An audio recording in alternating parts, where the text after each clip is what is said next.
Hello, everybody. I did not anticipate my Reformation recommendations for each confederation to extend into a series. I just wanted to do it for Europe, and then someone asked me if I could do one for CONCACAF, and now someone has asked me if I could do one for Africa. So I figured, yeah, why not? I have a schedule set up until May the 24th, and then I plan to go on a 1 week break and then come back on June 1st with the Champions League. And then from then on, World Cup qualification, and then the Confederations Cup individual team profiles, since the Confed Cup does not start till June 17th. So I won't be doing those till June. I'm going to try to keep this video very short because I don't think Africa really needs very much of a reformation in its World Cup qualifying format. There are exactly 54 member associations in Africa, and the way I would do it, since Africa has a very, very narrow gap in quality between the top sides, the second-tier teams, and the third-place sides, and even the minnows have gotten better in recent years, like Swaziland, Equatorial Guinea, Cape Verde Islands, Comoros, who almost eliminated Ghana in the first round of African qualifying last year. So in Africa, it's a mind-bogglingly difficult continent to assess because almost anybody in Africa can beat anybody else on a good day. That's why in the African Cup of Nations you see a lot of draws, a lot of like 1-1s and 2-2s, and teams getting eliminated or advancing with 3 draws from 3 games.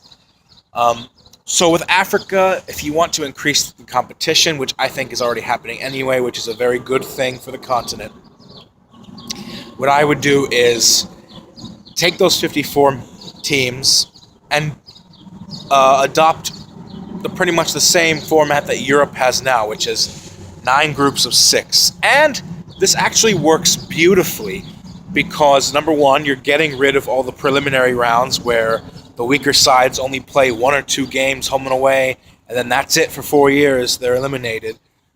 Everyone plays 10 games total, 5 home and away. If you make it into 9 groups of 6, the same way that Europe is right now, and you're also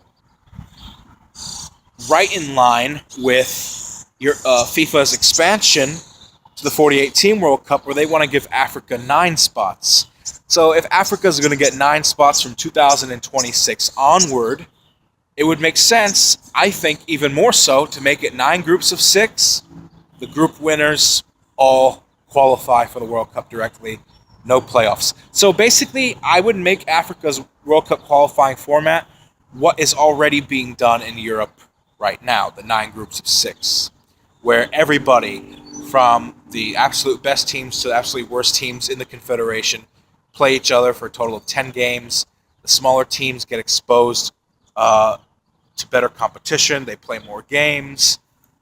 And the fact that there will be no playoffs in groups with 6 teams where only the group winner qualifies means that everyone's going to be scrambling to try to win the group because there is no second chances that you would see in a playoff system in Europe. So it's much more harsh. Much less lenient. So yeah, that's what I would like to see. I would like to see Africa divided into 9 groups with more teams. For those of you who are not familiar with African World Cup qualifying, the 2014 format was absolute bullshit. It was bullshit. Because in 2014, what FIFA did, they divided African qualifying into, I think, 10 or 12 groups. I think 10 groups. And then the 10 group winners advanced to the final round of qualifying. There's only 2 rounds, where the top 5 were seeded against the bottom 5. They played home and away playoffs, and the 5 winners got the 5 spots for the World Cup. Well, the problem for that was a few teams who had dominated in their groups in the previous round, their fate was determined by just 1 or 2 games, or whether they would qualify for the World Cup. And this was particularly true for my Egypt team, because my Egypt team won all 6 games in their group, got the maximum points, beat Ghana at home in the second leg of the second round, but then we lost, albeit by a really huge margin, in the return leg in Accra. Actually, I think that game was played first, then the home game. So we actually ended up winning 7 of our 8 games and losing 1, and we didn't go to the World Cup. So that format was very harsh for teams that performed very well in the first round, because the first round results meant almost nothing because it was very high stakes in the latter rounds. The 2014 World Cup qualifying format was not very good. It was not very well thought out. A lot of people criticized it. And now the format has changed, thankfully. It's a little bit more forgiving. It's fair. It's 5 groups right now with 4 teams. 5 group winners qualify. That's pretty direct. But if you're going to increase it to 9 teams, as FIFA wants to do from 2026 onward, make 9 groups of 6. 9 group winners qualify. There you go. So I'll see you in my next video.